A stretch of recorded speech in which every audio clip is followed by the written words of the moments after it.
আর এরকম লায়লা আমি দিনে 101টা জন্ম দিতে পারি। I am the Prince Mamun, I can create Laila. এরকম লায়লাকে আমি ডজন ডজন তৈরি করতে, ডজন না 101টা।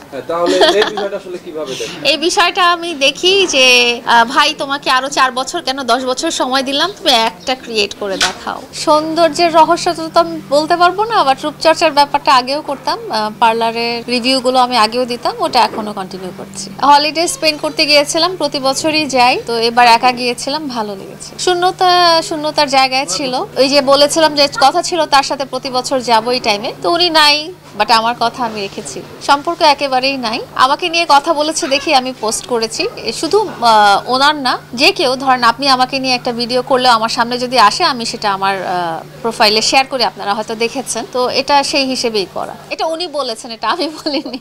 ওটা থাকবে, এটা তো আর হঠাৎ করে চলে যায় না, করতেই পারে, উনি বিয়ে করতেই পারে।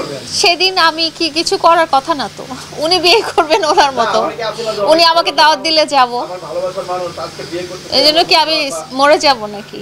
কারোর জন্য জীবন থেমে থাকে না। এটা ফান হিসেবে বলেছে, অত এনার্জি নাই আমার। আমার প্ল্যান হচ্ছে হাসি খুশি জীবন যাপন করা যতদিন বেঁচে আছি। সঙ্গী সুইটেবল হলে হবে, সুইটেবল সঙ্গী হলে হবে। আমার ওইভাবে কোনো প্ল্যান নেই, যদি এইভাবেই পদচারণা রাখতে পারি তাহলে থাকবে। আল্লাহ তাআলা যেটা রেখেছেন আর কি, আমি আল্লাহ তাআলার নিয়তির উপর খুব বিশ্বাস করি, উনি যেটা লিখে রেখেছেন সেটাই হবে।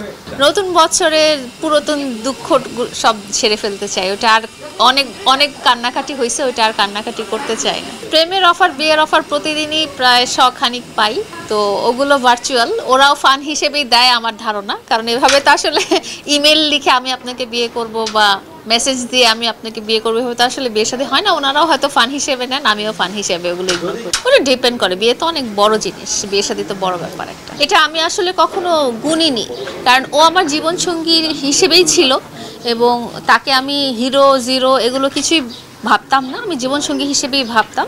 তা একটা জীবনসঙ্গীকে যখন কেউ কিছু দেয় তখন সেটা কখনো হিসাব নিকাশ বা লিখিতভাবে দেয় না। সে আমার কাছে যেভাবে ছিল তাকে আমি ওভাবেই রেখেছি এবং আমার পরিবারের অংশ, আমার জীবনের অংশ।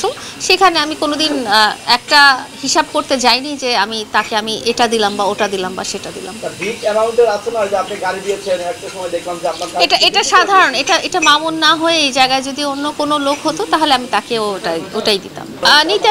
নিতে পারে, আমার যা সামর্থ্য ছিল, আমার যা সামর্থ্যের মধ্যে যতটুকু ছিল এবং ততটুকুই আমি তাকে ভালো রাখার চেষ্টা করেছি, ততটুকু আমি তাকে দেওয়ার চেষ্টা করেছি।